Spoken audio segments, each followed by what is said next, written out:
로마서가 끝나고 보니 여러분이 오셔서 주보를 보니 요한계시록이 본문으로 잡혀 있지요. 오늘부터 요한계시록을 다시 강론하려고 합니다. 7, 8년 전에 요한계시록을 강론했는데 이번 강론은 그때 했던 강론을 토대로 하되 조금 횟수를 더 늘려서 할 것이고 또 진리적인 면이나 적용적인 면에서 더 발전되고 더 풍성한 강론이 되도록 하겠습니다.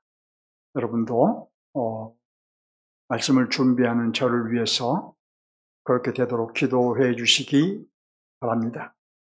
조진의 목사를 위해서 한 번도 기도하지 않고 이 자리에 앉아있는 성도는 매우 하나님 앞에서도 잘못된 것이지만 말씀을 전하는 목사에게도 신뢰를 범하는 것입니다. 여러분들이 저의 강론을 듣고 계신 분으로서 당연히 은혜를 받기를 원하신다면 조정이 저를 위해서 기도하셔야 합니다. 그게 목사와 성도의 관계 속에서 또 예배를 인도하고 말씀을 전하는 자와 말씀을 듣는 자의 관계 속에서 마땅히 해야 될 일인 것입니다. 제 설교를 요즘 보면 자꾸 50분 이상이 막 지나가서 가능하면 이제 좀 군더더기를 넣지 않고 하려고 하는데 마음을 먹는데 지금도 군더더기를 넣고 있죠. 어떻게 될지 모르겠습니다. 가능하면 안 넣도록 하고 준비한 원고대로만 전하도록 노력을 해보겠습니다. 우리는 계시록을 가리켜서 요한의 계시록이라고 말을 합니다. 요한이 받은 계시라는 면에서는 틀리지 않는 말이지만 계시록을 정확하게 이해하는 데는 한계가 있는 말입니다. 그럼 계시는 누구의 계시일까요? 누구의 계시이기에 요한의 계시록이라는 말이 한계가 있는 말일까요? 그러니까 우리의 고정관념보다는 우리는 요한계시록, 요한의 계시록 이렇게 가지고 있는 고정관념보다는 성경이 누구의 계시라고 말하고 있는가 하는 것에 집중해야 되겠죠. 굳이 제가 이 점을 짚은 이유는 계시록이 누구의 계시인가를 정확하게 해야, 분명하게 해야 우리가 앞으로 계시록을 이해하는 데도 도움이 되기 때문입니다. 본문 1절을 봅니다. 1절을 보시면 누구의 계시라고 한가요? 예수 그리스도의 계시라. 계시록의 첫 말씀에서 계시록은 예수 그리스도의 계시라는 점을 분명하게 말하고 있죠. 먼저 이 계시라는 말은 무슨 뜻일까요? 계시는 감추어져 있던 것을 드러내 보인다라는 뜻이에요. 그동안 드러나지 않았던 하나님의 뜻이 이 계시록을 통해서 드러날 것을 의미합니다. 여기 계시는 이제 묵시라는 말로 이해를 해도 타당합니다. 계시록의 내용은 환상으로 전개되는데 이런 문학 장르를 묵시 문학이라고 합니다. 이 묵시 문학에서는 계시를 묵시라고 표현하기도 합니다. 다음으로 예수 그리스도의 계시라 함은 예수 그리스도에 대한 계시라는 의미로 볼 수도 있지만 예수 그리스도께서 주신 계시라는 의미로 봐야 합니다. 왜냐하면 계시의 주체자가 예수 그리스도라는 점을 좀 더 분명히 하고 있기 때문입니다. 자, 그러면 계시를 어떻게 주셨을까? 예수 그리스도께서 계시를 주신 경로가 어떻게 될까 하는 것입니다. 다시 1절을 봅니다. 예수 그리스도의 계시라고 말하고 나서 누가 누구에게 주셨다고 한가요? 하나님이 그에게 주셨다고 하죠. 하나님께서 예수 그리스도에게 주셨다는 말이에요. 여기 그에게는 예수 그리스도를 의미합니다. 하나님께서 예수 그리스도에게 주셨다 하면 하나님이 계시의 원천이시라는 것을 알 수가 있죠. 또 1절을 계속 봅니다. 반드시 속히 될 일을 그 종들에게 보이시려고 라고 말하고 나서 이어서 그 천사를 요한에게 보내셨다고 하죠. 그리고 이어서 마지막 구절은 알게 하신 것이라. 누구에게 알게 하셨다는 말일까요? 소아시아 7교회에게 알게 하셨다는, 천사를 요한에게 보내고 요한을 통해서 소아시아 7교회에게 알게 하셨다는 말입니다. 이는 모든 시대의 모든 교회들에게 알게 하셨다는 말이에요. 소아시아의 7교회들에게만 알게 하신 것이 아니라 모든 시대의 모든 교회들에게. 왜냐하면 이 계시록에서 소아시아의 7교회는 그 7교회만을 의미하지 않고 모든 시대의 모든 교회를 대표하고 있기 때문입니다. 정리해서 말씀드리면 계시의 원천은 하나님이십니다. 하나님이 예수 그리스도께 계시할 내용을 주셨고 예수 그리스도께서 천사에게 주시고 천사가 patmos섬에 유배되어 있는 요한에게 주고 요한이 소아시아의 교회, 모든 교회들에게 준 것입니다.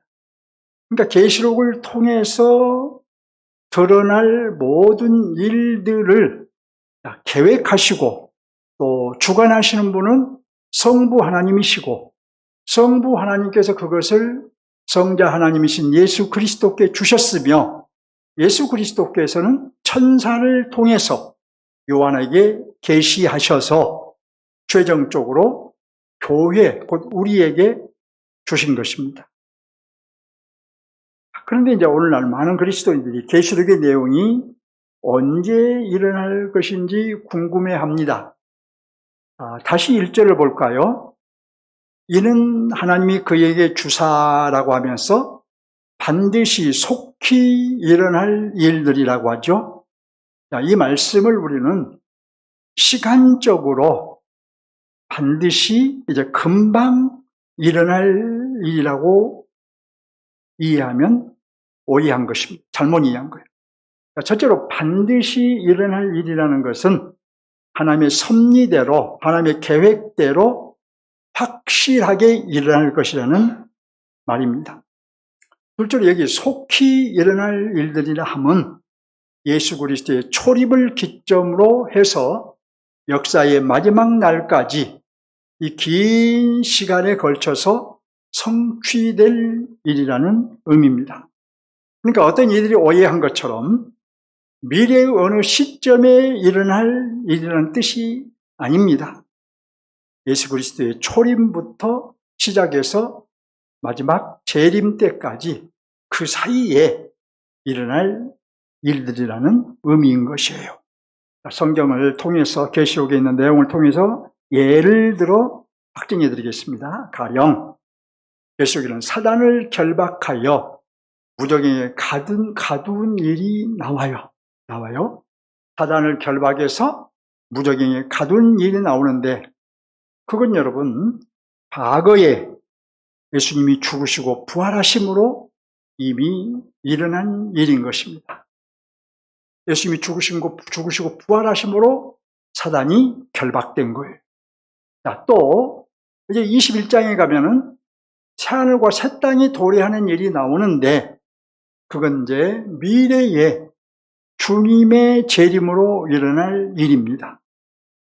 자, 또 성경에는 계시록에는 여러 재앙이 임하는 기사가 나오는데 그건 예수님의 초림부터 재림 사이, 그러니까 인류 역사 내에서 일어나고 있는 일인 것입니다. 그러니까 우리가 계시록을 어떻게 이해해야 할까? 계시록에서 많은 사람들이 오해하고 있는데 먼저 먼 훗날 일어날 일로 이해해야 할까요? 방금 말씀드린 대로 과거, 현재, 미래의 일들이 있죠? 이걸 우리 먼 훗날에 일어날 일들이라고 이해하면 안 됩니다. 또 언젠가 있게 될 인류의 인류 역사의 프로그램으로 이해하는 것도 매우 잘못된 것입니다.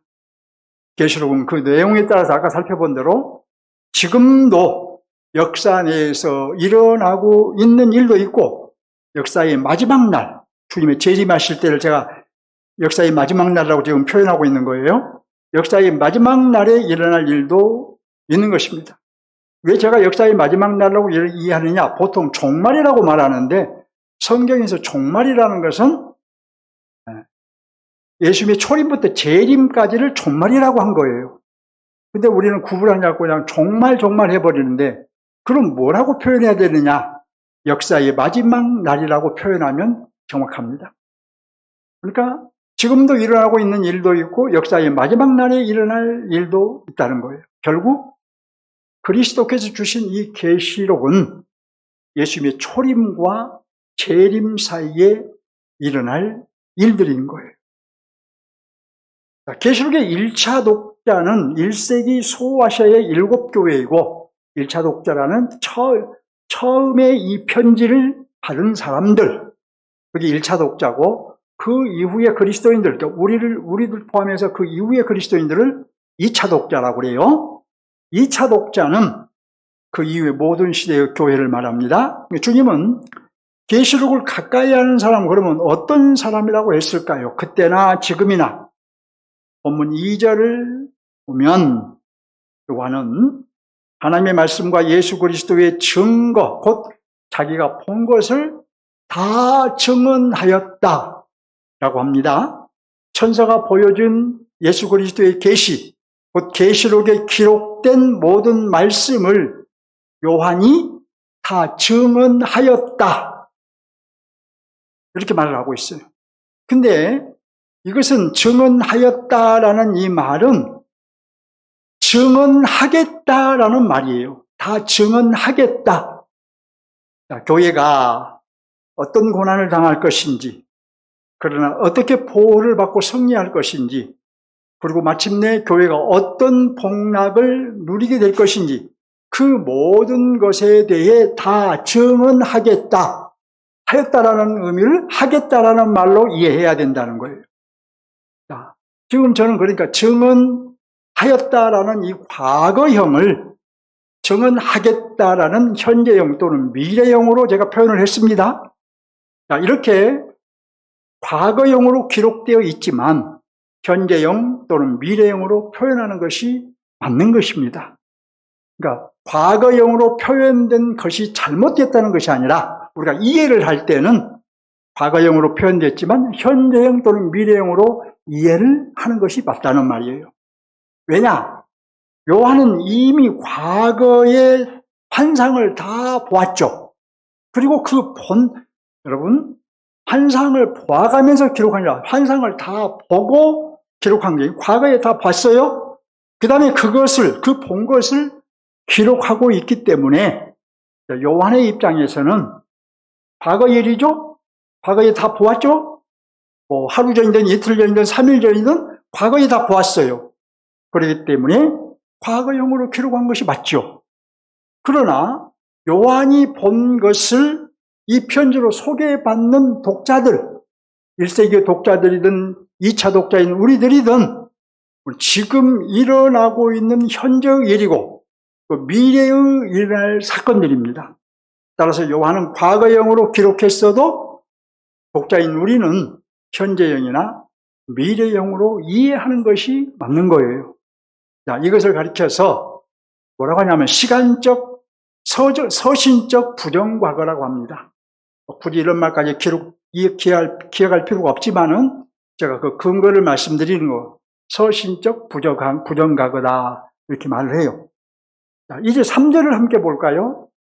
이 예언의 말씀을 읽는 자와 듣는 자와 그 가운데 기록한 것을 지키는 자는 무엇이 있다 합니까?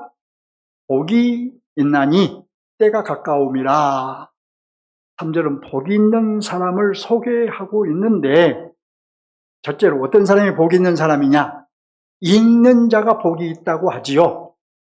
또 계시록은 여러분 소아시아 7교회들이 돌아가면서 보았던 혈압용 서신이에요. 소아시아의 7교회가 대표적인 교회가 있었는데 그 교회에 요한이 이 편지를 보내면 이번 주에는 이 교회에서 있고 다음 주에는 저 교회 보내서 저 교회가 있고 그 다음 주에는 저 C 교회가 있고 이렇게 돌려가면서 읽는 회람용 서신이라는 말입니다. 하지만 여러분, 이 서신은 누구나 읽을 수 있는 것이 아니에요. 아무나 읽을 수 있는 자가 아니고 편지가 아니고 그 당시에는 전문 낭독자가 있어서 이 전문적으로 낭독을 하는 그런 사람이 이 편지를 읽을 수 있었어요. 왜냐하면 당시의 헬라어는 띄어쓰기도 없고 마침표도 없었기 때문에 어디서 띄어야 될지 어디서 받쳐야 될지를 훈련된 전문 낭독자가 아니면 알 수 없었어요. 그래서 전문 낭독자만이 읽을 수 있었던 것입니다. 이 계시록을 읽는 자, 그러니까 읽어주는 자겠죠? 전문 낭독자? 이런 사람, 이 사람은 복이 있다는 거예요. 둘째로 그러면 또 누가 복이 있느냐? 듣는 자가 복이 있다고 하지요. 이 계시록이 이 교회에 도달하거나 또는 저 교회에 도달하면 그 교회 성도들은 한 자리에 다 모여서 전문 낭독자가 읽어주는 것을 듣습니다. 물론 바쁘다는 핑계로 참석하지 않는 사람도 있어요. 그때도 있었을 거예요. 그래서 사도 요한이 우리에게 이런 놀라운 계시의 글을, 계시의 편지를 보내왔다고 해도 바쁘다는 핑계로 그 모임에 참석하진 사람도 있었겠죠. 하지만 그 모임에 참석하여 전문 낭독자가 읽어주는 말씀을 듣는 자는 복이 있다는 거예요. 자, 마찬가지로 우리가 적용해 보면, 자, 예배에 참석하여 강론을 듣는 여러분은 복이 있는 것이죠. 예배에 참석하지 않고 오늘 주일이고 오늘 말씀이 선포될 것을 다 알면서도 그냥 참석하지 않는 사람은 복 있는 사람이라고 말할 수가 없겠죠. 자, 셋째로 누가 복이 있느냐? 지키는 자가 복이 있다고 하죠.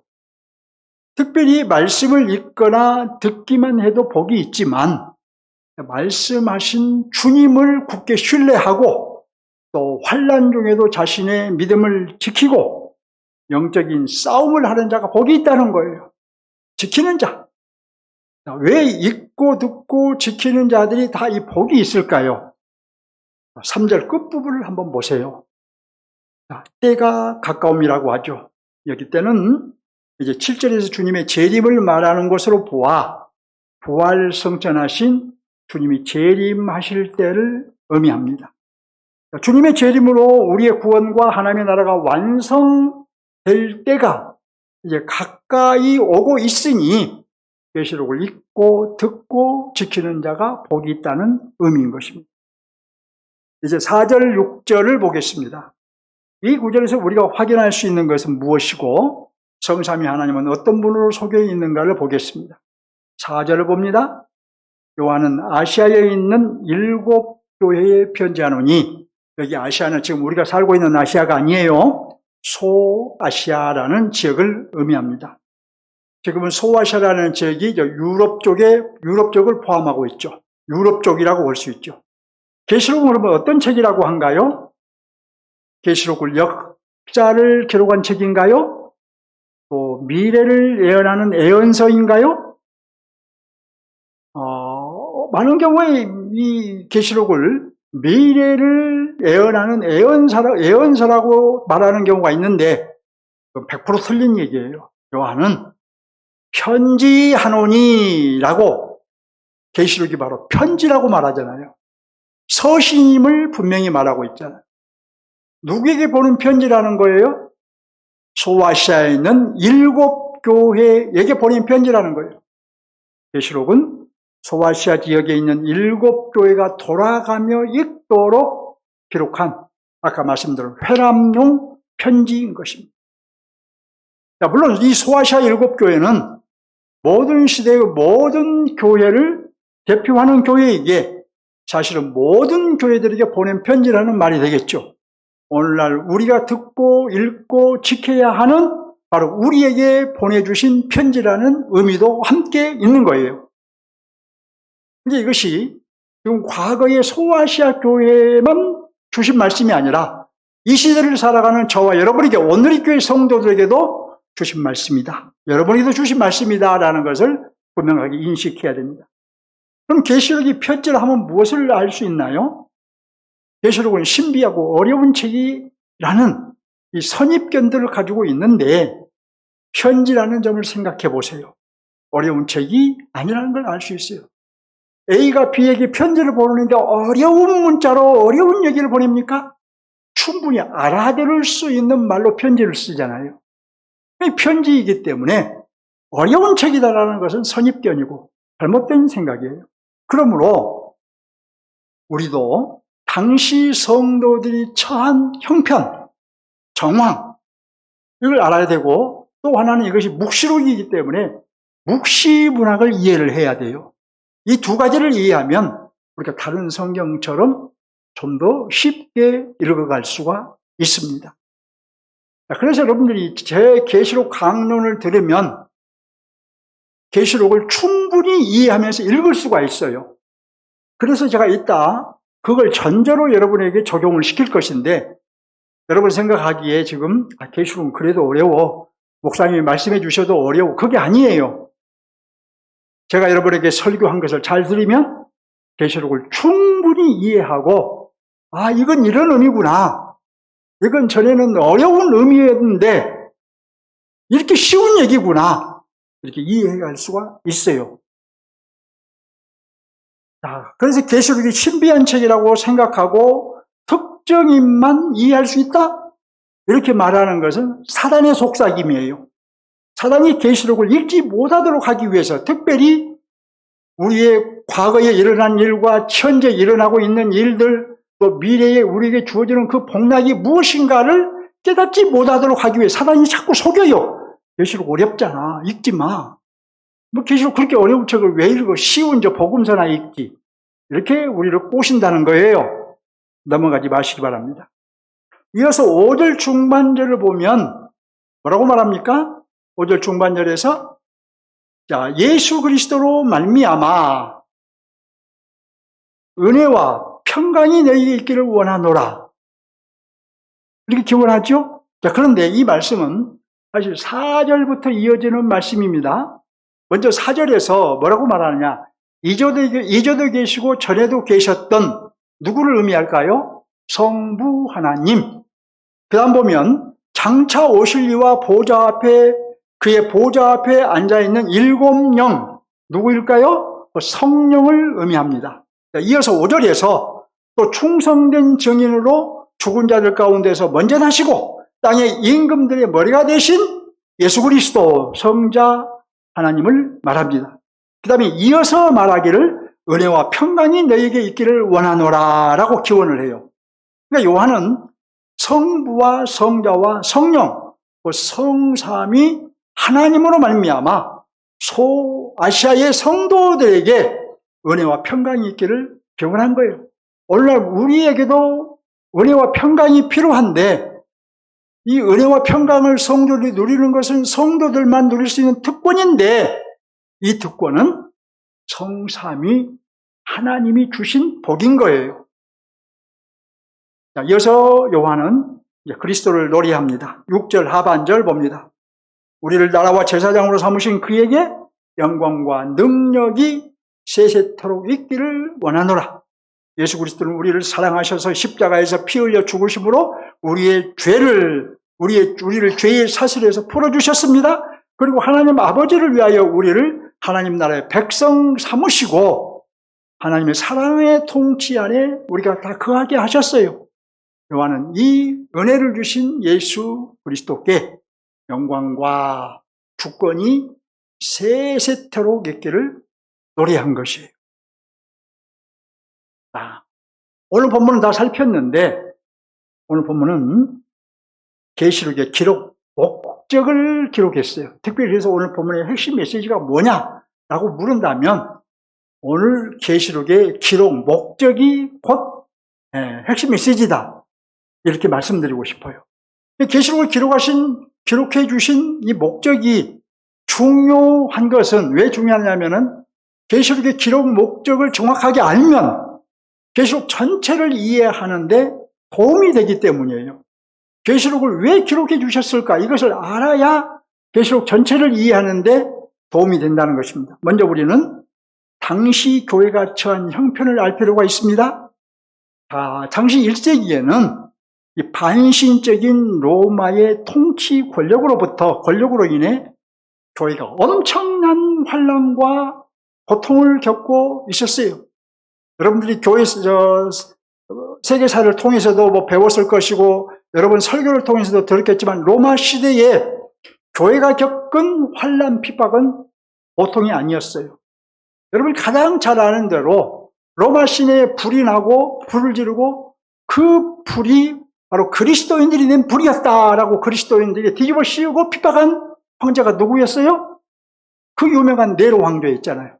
그런 식으로 그리스도인들을 핍박했던 거예요. 성도들이 그때에 믿음을 지키기 위해서는 또 경제적인 파탄을 각오해야 했어요. 경제적인 파탄이 오고 그런 죽음이 오고 믿음을 지키기 위해서는 그런 것들을 각오하지 않고는 불가능했어요. 심지어 생명까지 내어놓는 순교까지도 각오해야 자신들의 믿음을 지킬 수 있었어요. 바꾸고 말하면 당시 1세기 교회 성도들은 잘못하면 굶어 죽게 되고 경제 공동체에서 쫓겨나요.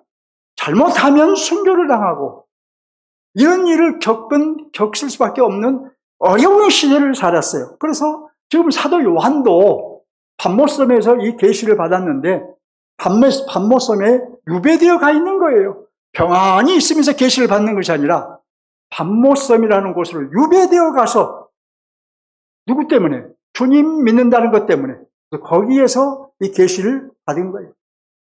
교회가 처한 상황이 이러다 보니 실제로 믿음을 버리고 주님을 떠난 성도도 있었겠지요?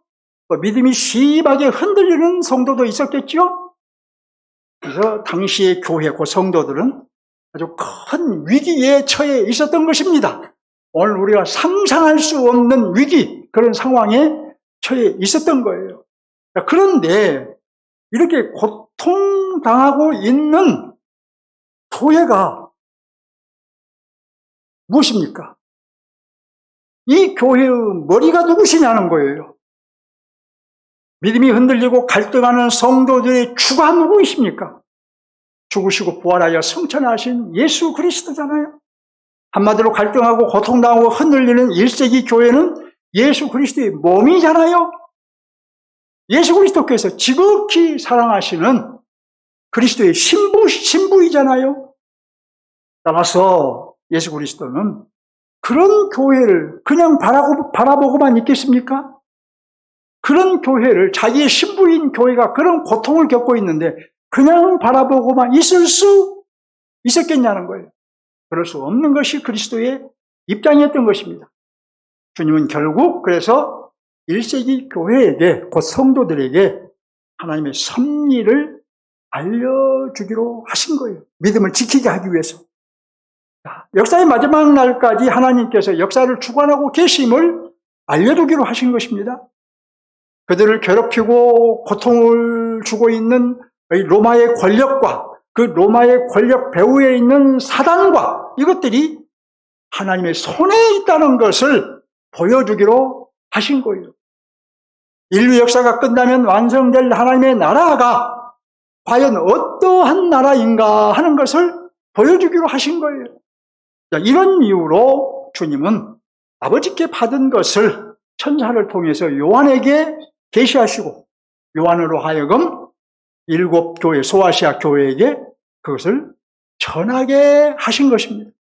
결국 주님은 계시록을 통해서 그들을 위로하신 거예요. 고통당하고 어려움도 있고 주님을 떠난 이도 있고 떠나면 안 되겠다는 그런 어려움을 겪으면서 믿음이 흔들리고 있는 그들에게 믿음을 그럼에도 지켜라 라고 하나님의 뜻을 그들에게 보여주신 거예요. 계시하신 거예요. 그래서 결국 계시록은 다양하게 그들을 위로하고 있는 책인 것입니다. 인내함으로 믿음을 지키라고 당부하고 있는 책이에요. 믿음을 지켜서 꼭 이기는 자가 되라고 용기를 주고 있습니다. 왜 이런 위로와 용기를 주셨을까요? 왜? 무엇을 목적으로? 교회 곧 성도는 환난 가운데서도 어떤 고난과 환난의 형편에서도 이기는 자가 되어야 하기에 실패하면 안 돼요. 지는 자가 되면 안 돼요. 쓰러지면 안 돼요, 성도는. 그래서 이기는 자가 되어야 하기에, 그래서 이기는 자에게는 또 최종 구원 또는 하나님의 나라가 약속되어 있기 때문에, 예, 이기는 자가 되라고 용기를 주고 위로하고 있는 거예요. 그 약속을 붙잡고 승리하도록, 어려움을 이겨내도록, 믿음을 지키도록 위로와 용기를 주신 것입니다. 오늘날 현대 그리스도인들이 그 1세기 성도들과는 비교할 수, 아예 거기에 명함도 내밀 수 없을 정도로 작은 시험을 당해도 흔들려버리고 주님을 떠나버리고 이런 이들이 있잖아요. 근데 당시의 그리스도인들은 우리가 상상할 수 없는 고난과 환난과 핍박을 겪었는데 그런 가운데서도 이기는 자가 되라. 이기는 자가 되어야 한다.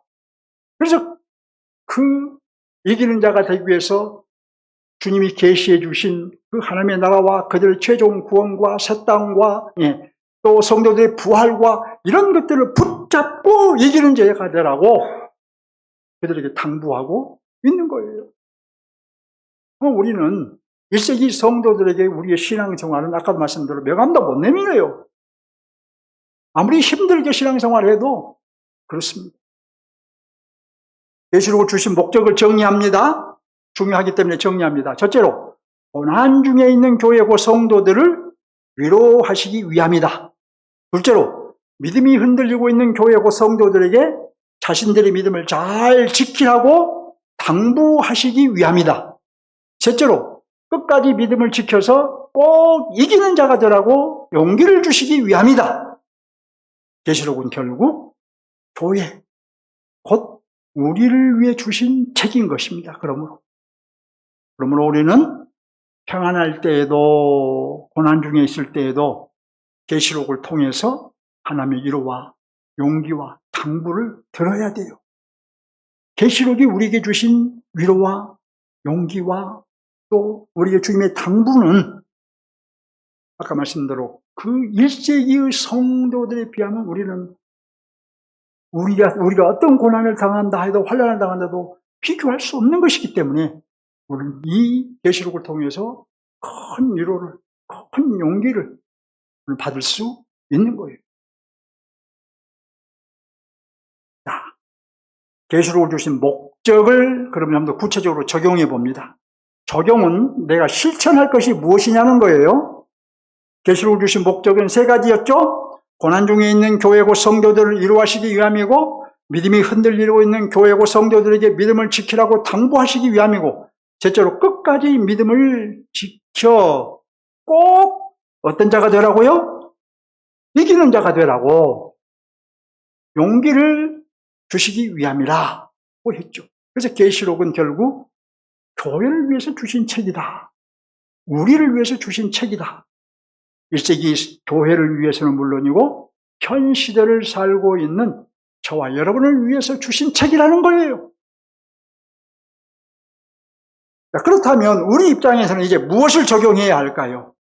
우리는 오늘 이 본문에서 이 강론에서는 거창한 것을 적용할 필요가 없어요. 앞으로 계시록 통해서 우리가 많은 것을 적용해 갈 터인데 오늘 본문에서는 제가 적용을 제안하고 싶은 것은 아까 잠깐 제가 힌트를 드렸던 것처럼 계시록을 가까이 하는 계획을 세우고 실천하는 거예요. 읽고 듣고 지키는 자가 복이 있기 때문이에요. 자, 그래서 우리가 계시록을 가까이 하는 계획을 세우고 어떻게 내가 계시록을 가까이 할까? 세우고 그 계획을 실천하는 것을 적용하자는 거예요. 목적을 생각하면, 계시록의 목적을 생각하면 이 점을 우리가 적용해야 되는데, 그래서 우리가 그저 그런 그리스도인이 아니라, 이름만 있는 그리스도인이 아니라, 겉모양만 그리스도인, 그런 그리스도인이 아니라, 주님께서 인정하시는 복 있는 그리스도인이 되자는 것입니다.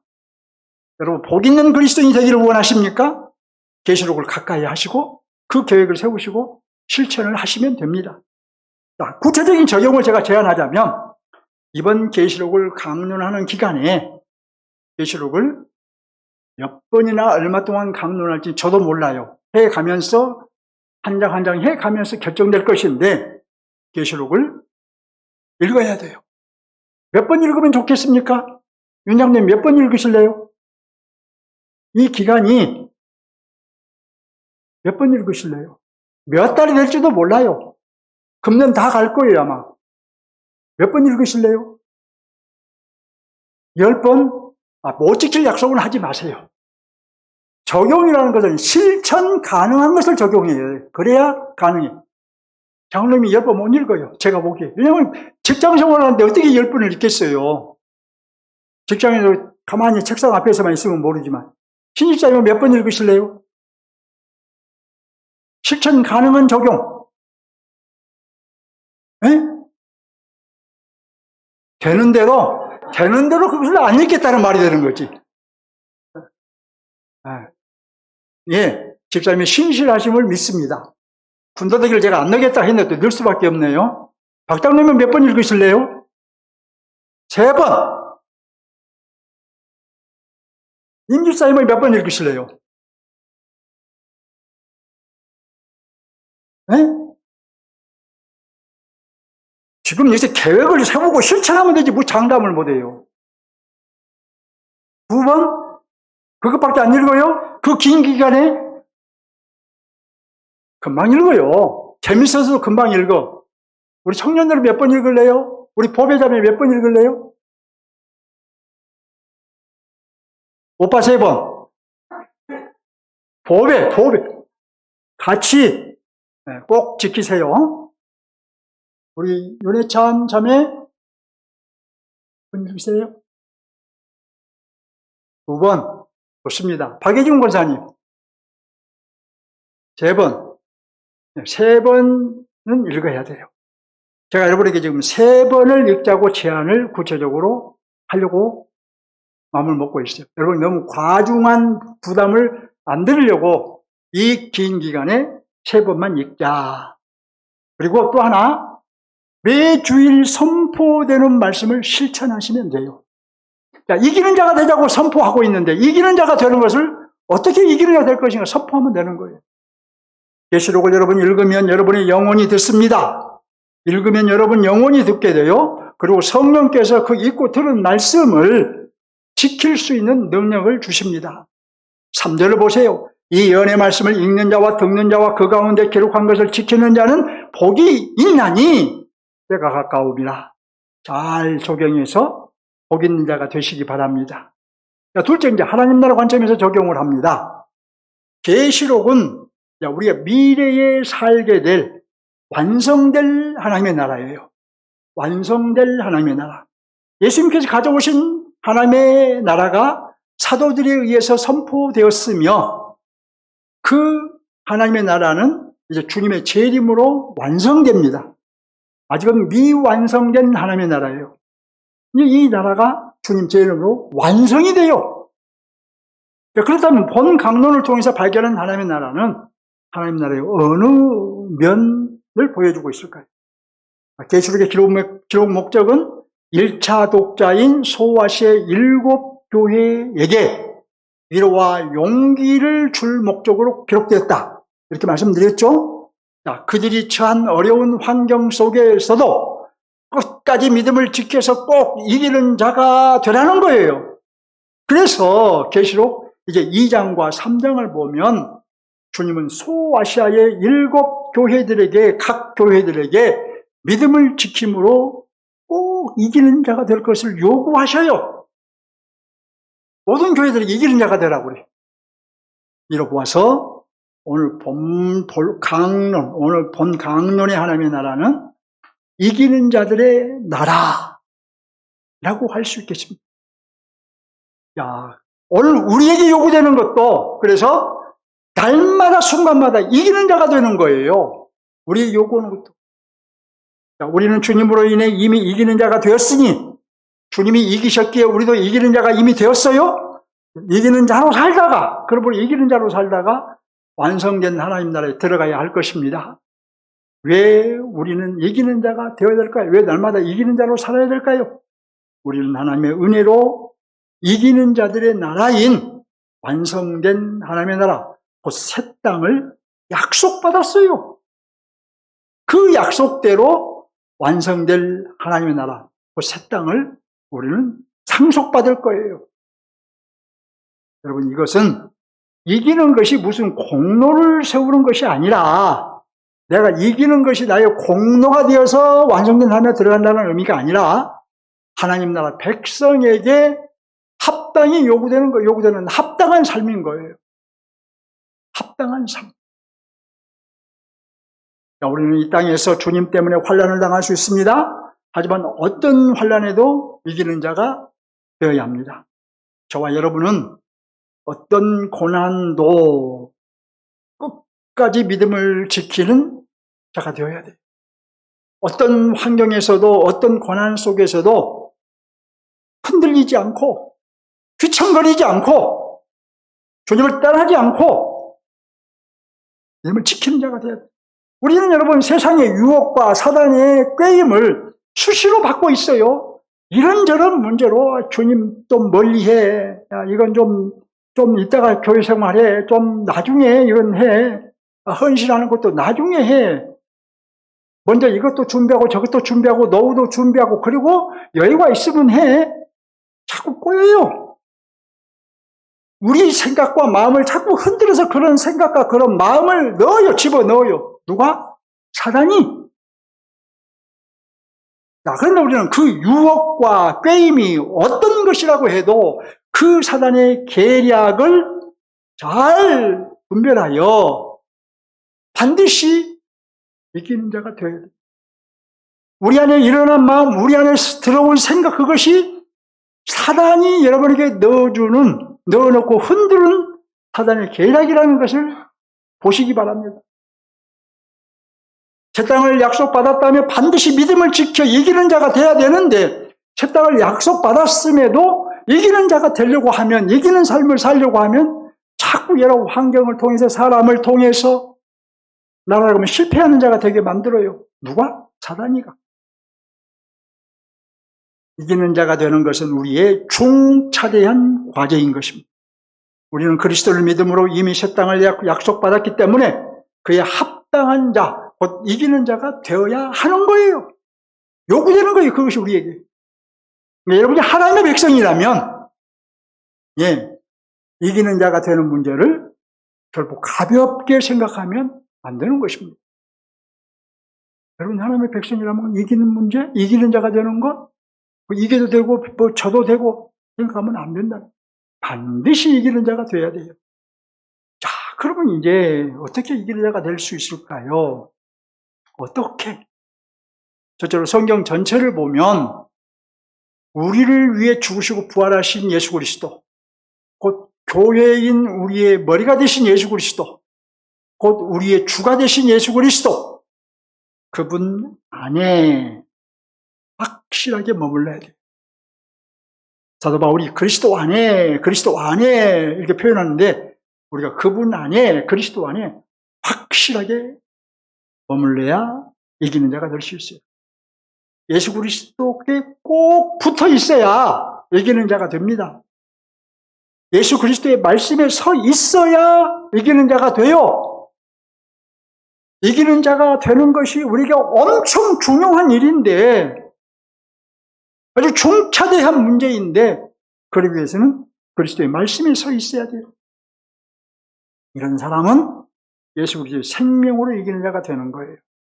예수 그리스도의 능력으로, 성령의 능력으로 이기는 자가 되는 것입니다. 하지만 아무 긴장감 없이 사단이 나를 유혹하든 꼬시든 말든 관심이 없어. 꼬시면 넘어가고 내 생각대로, 내 마음과 생각을 흔든 대로 움직이고 살아가고, 긴장감이 없으면 그렇게 돼요. 그런 사람은 큰 코를 다칩니다. 따라해 봅시다. 큰 코를 다친다. 큰 코를 다쳐요. 여러분, 우리가 그런 표현 쓰잖아요. 그러다가 큰 코 다쳐. 예, 긴장감 없이 살아가다 큰 코를 다쳐요. 종교인으로 사는 사람은 결코 이기는 자가 될 수 없어요.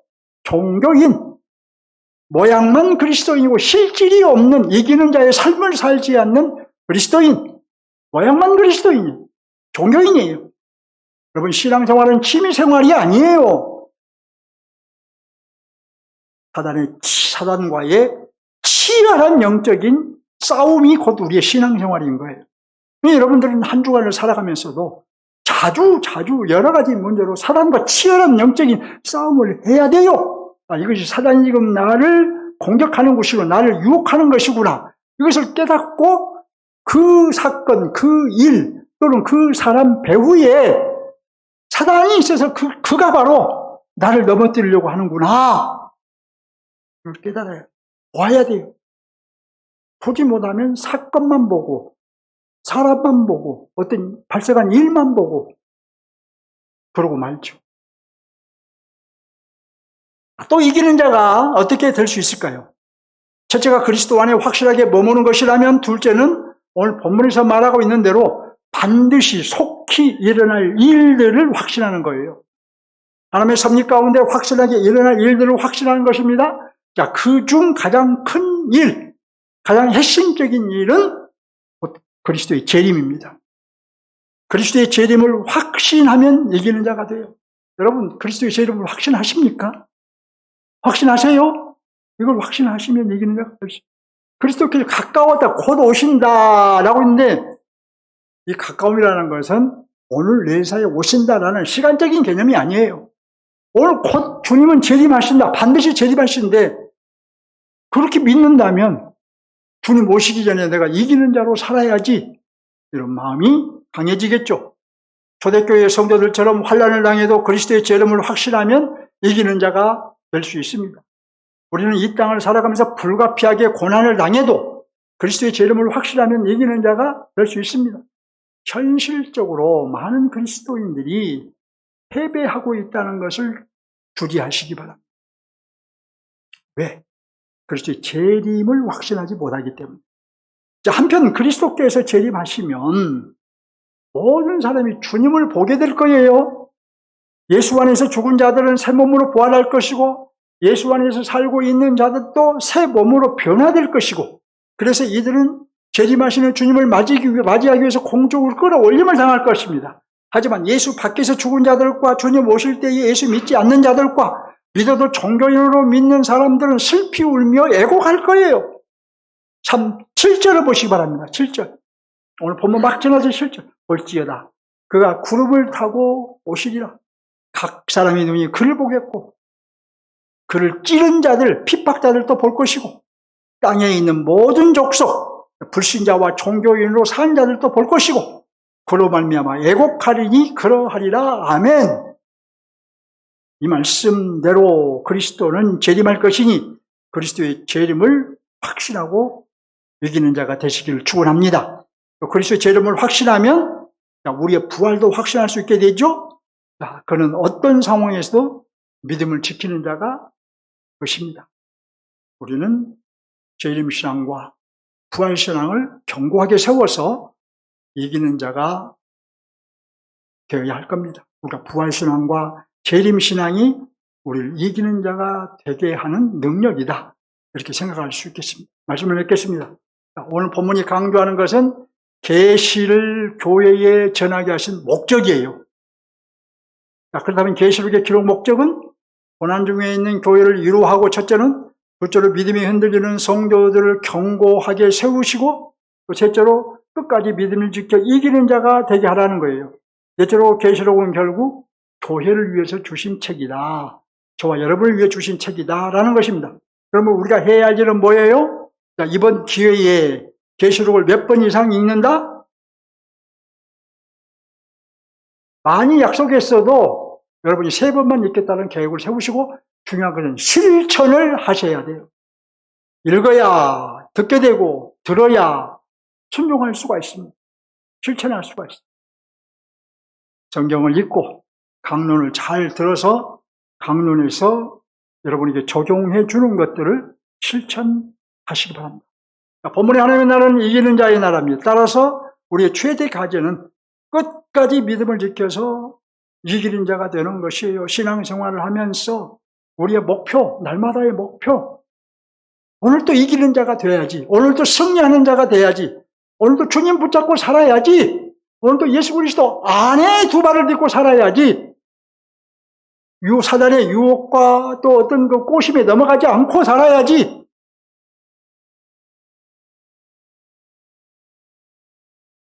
왜냐?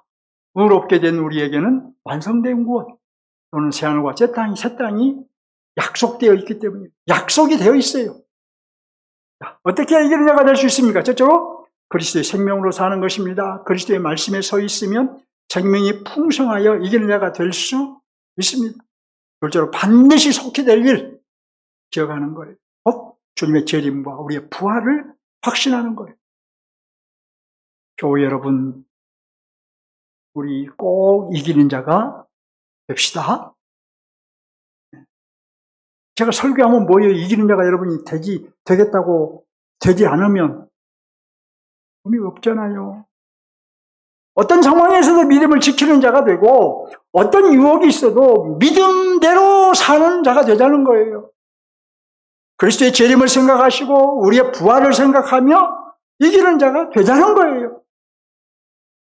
주님 재림하실 때에 또는 재림하시기 전에 우리가 주님 앞에 갔을 때에 너는 이기는 자로 살았느냐 실패하고 패배하는 자로 살았느냐 이것으로 우리가 판단받을 거예요.